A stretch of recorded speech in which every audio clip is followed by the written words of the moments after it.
Fala pessoal, sou o Omar e vou continuar aqui com vocês o módulo 4 de estratégia de atendimento ao cliente, falando aqui agora sobre otimização e escala, tá? Que é o meu assunto favorito, como crescer a equipe de atendimento, né? E eu acho que uma coisa essencial para quando a gente quer crescer a sua equipe de atendimento é tentar entender como se comportam as filas de atendimento, né? Você pensar no seu processo como se ele fosse uma máquina de filas. E você trabalhar só o controle dessas filas para saber se o negócio está andando bem ou se o negócio precisa de alguma atenção especial, tá? Para trazer isso para um contexto um pouco mais tangível, eu gosto sempre de falar da lei de Little, tá? A lei de Little, ela diz que quanto você mais limita a quantidade de itens em progresso, né? Quanto menor a quantidade de itens em progressos, mais vazão tem o seu processo, tá? Ou seja, se eu tenho pouco item, o meu lead time, ou o tempo que um item entra e depois sai no processo, ele vai ser menor, tá? Isso é muito usado no conceito de work in progress para processo de desenvolvimento, por exemplo, tá? Mas isso é muito pouco abordado em processos de atendimento, tá? Então, fique com isso na cabeça. Eu acho que tem aquele exemplo das marginais lá, quando você diminui a velocidade, você aumenta a velocidade média, né? Segue a mesma lógica, tá? É quase uma lógica de mecânica de fluidos aqui, mas é isso.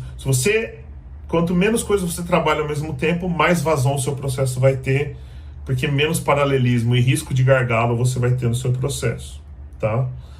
E aí, quando você pensa em produtividade ainda, a gente tem dois extremos, né? Eu tenho um processo de atendimento onde eu tenho uma pessoa só e onde eu teria infinitas pessoas, ou, por exemplo, todas as pessoas da sua empresa. Se eu tiver uma pessoa só, eu estou falando que eu vou ter um custo baixo, certo? Eu só tenho uma pessoa atendendo. Mas essa pessoa ela vai estar em gargalo constantemente. E o processo vai estar em gargalo constantemente. Isso vai deixar essa pessoa num nível de estresse muito alto, tá? Ao passo que se eu tiver infinitas pessoas, eu vou ter um custo muito alto. Eu estou pagando basicamente o salário inteiro de todo mundo só para atender os clientes, né? E esse processo também nunca entra em gargalo. E, pasme, isso não é bom. Não entrar em gargalo não é bom, porque você está desperdiçando recurso, você está desperdiçando gente, tá? E isso acaba trazendo uma baixa produtividade, principalmente uma baixa rentabilidade para a operação, tá? O modelo ideal é você ter gargalos frequentemente, então você sempre trabalhar com gargalo, mas esses gargalos terem duração baixa. Isso significa que o seu time está conseguindo reagir rapidamente aos gargalos. E aí ele está do tamanho mais correto possível, tá? Então o segredo nessa situação toda é você trabalhar o equilíbrio, tá? Então, ao invés da gente desenhar o processo como caixinhas, eu sempre gosto de desenhar o processo como filinhas, tá? Então, pensar no atendimento como se ele fosse um sistema de filas. E não só filas de nível 1, nível 2, nível 3. Você pensar, por exemplo, eu tenho uma determinada demanda que sempre quando entra na minha operação, ela custa mais caro. Eu tenho um tempo médio de atendimento desse tipo de demanda muito mais alto. Ou, eu tenho uma demanda que ela é muito frequente, então eu tenho que acompanhar bem se ela está sendo frequente. Ou, eu tenho um tipo de demanda que é muito mais crítica. Então eu preciso acompanhar essa demanda mais crítica de uma maneira mais efetiva. Então, você separar essas filas dessas categorias mais críticas por nível do seu atendimento é uma excelente prática para você prevenir gargalos nas suas operações mais críticas. Então, sempre você ter lá no seu helpdesk a visualizaçãozinha das categorias mais críticas ou dos níveis mais críticos, ou quando você está, por exemplo, fazendo uma força-tarefa para reduzir um determinado tipo de chamado, é uma excelente prática, tá? Partindo aí, então, mais para a produtividade de processo, né? A gente imaginando um processo de atendimento, né? Imaginando aqui que o nosso processo é uma grande caixa, né? Um processo de atendimento. Eu sempre tenho um volume de entrada, então eu sempre tenho uma quantidade de itens que está entrando, uma quantidade de chamados, por exemplo, e eu tenho uma vazão de saída. Eu tenho ali uma quantidade de itens que meu time tem capacidade de entregar, né? Isso me dá, então, uma capacidade de processamento de itens por tempo. E o que é a produtividade no processo? É você conseguir manter controle da relação entre o volume de entrada, entre os itens que estão entrando no seu processo, e a capacidade que o seu time tem de entregar itens de um determinado tipo, tá? Isso é essencial para você entender como trabalhar a capacidade da equipe, tá? Então, usualmente você não consegue aumentar muito a capacidade da sua equipe sem nenhum investimento ou sem nenhum projeto estratégico. Então, você manter a relação de controle entre seu volume de entrada e capacidade vai te dar indicadores muito importantes de produtividade, tá? Então, a gente sempre recomenda você trabalhar para cada fila e para cada tipo de atendimento que você tem, fazer um capacity planning para você distribuir a sua equipe da maneira como você pensa que essa máquina poderia funcionar, tendo controle do tamanho das filas, tá? Aqui o exemplo é muito simples, né? Muitas das vezes você já deve ter ido numa fila de banco ou num aeroporto e alguém entregou um envelope para o último cara da fila, né? O que essa pessoa vai fazer quando você chega no guichê ou no caixa? Você entrega esse envelope, então o cara mediu o tempo que você ficou na fila. Ora, se eu tenho um tempo médio de atendimento, eu não preciso saber quanto tempo as pessoas gastam na fila. Basta eu medir o tamanho das filas para saber se eu tô engargalado. E para saber aonde eu preciso atuar e para onde eu preciso escalar o meu processo, né?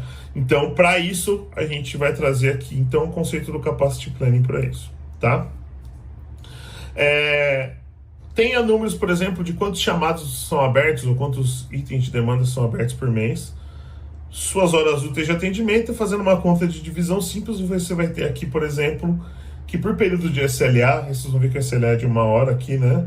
Eu tenho 12,5 chamados por período de SLA, ok? Se eu gasto 10 minutos trabalhando efetivamente num chamado, né? E aí tem 2 agentes, e esses agentes ficam 75% alocados nesse processo, eu vou ter uma capacidade de 9 chamados por período de SLA. O que isso significa? Isso significa que minha carga de trabalho está em 139%, ou seja, a minha demanda está 39% acima da minha capacidade do meu processo, tá? Nesse cenário, o que a gente faz? Eu falo assim, bom, se eu chegar em 9 chamados na minha fila desse processo, vamos supor que isso aqui é um processo de triagem, tá? Se eu chegar em 9 chamados, provavelmente eu estou engargalando.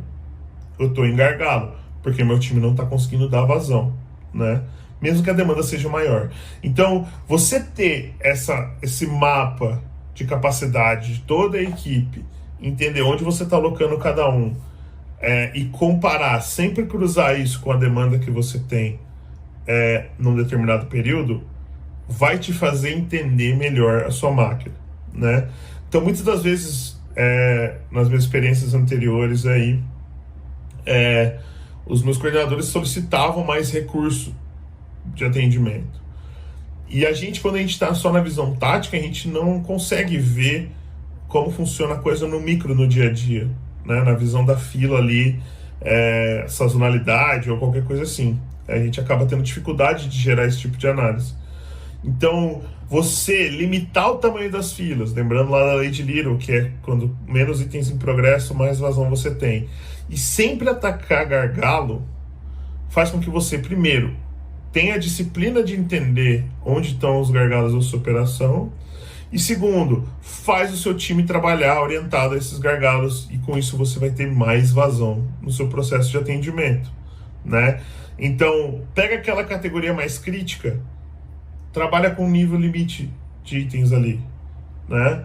Ou naquele nível, trabalha com nível limite. E sempre tem a disciplina de acompanhar esses limites para conseguir ver aonde que você pode escalar, ou qual processo, ou qual feature está te dando mais trabalho, que você precisa de fato ir lá conversar com o time de desenvolvimento para melhorar uma feature. As pessoas estão tendo dúvida onde não precisava, você tem que falar com o UX, por exemplo, né? Então, essa análise de mentalizar o seu processo de atendimento como uma máquina de filas e controlar os limites das filas vai permitir que você tenha muito mais precisão para saber aonde melhorar o seu processo quando você estiver dimensionando a sua equipe e dimensionando, consecutivamente, o seu processo. Tá? Pessoal, esse era o módulo, então, de estratégia de atendimento. Muito obrigado pela atenção de todos vocês.